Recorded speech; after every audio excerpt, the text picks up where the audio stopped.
எங்கள் வீட்டில் ஒரு குட்டி பாப்பா பிறந்திருக்கு.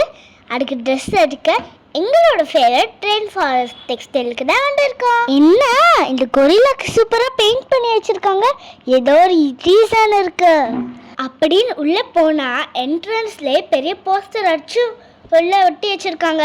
அது என்னன்னா 27லேருந்து 30 வரைக்கும் இங்க ஷார்ட் குட்டீஸ்க்கு ஃபெஸ்டிவல் பண்ண போறாங்களாம். என்ன ஃபெஸ்டிவலுக்கு ட்ரெஸ் இருக்குதானே இங்க வருவோம், உங்களும் ஃபெஸ்டிவல் பண்றாங்க. ஓ, இது சேல் ஃபெஸ்டிவலா?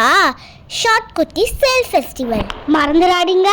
நிறைய காம்படிஷன் வச்சு கிஃப்ட் ஹோடிஸ் கூட தர போறாங்க. இந்த கிட்ஸ் செக்ஷன்ல ஒரு குட்டி பாப்பா என்ன வலிய வம்ப எடுத்துக்கிட்டே இருந்துச்சு. அப்படியே நமக்கும் ட்ரெஸ் எடுக்கலான்னு பார்த்தா இந்த பாப்பா வேற சரி சிரிச்சுக்கிட்டே மல்பீட்டு பண்ணிட்டேன். மம்மி நைஸா மறைச்சிடுவாங்க. அக்கா கிட்ட போய் இந்த சேல கண்டிப்பா இன்ஃபார்ம் பண்ணணும். ஒரு வழியா நானும் 2 ரெட்ஸை ஆட்டையை போட்டேன்.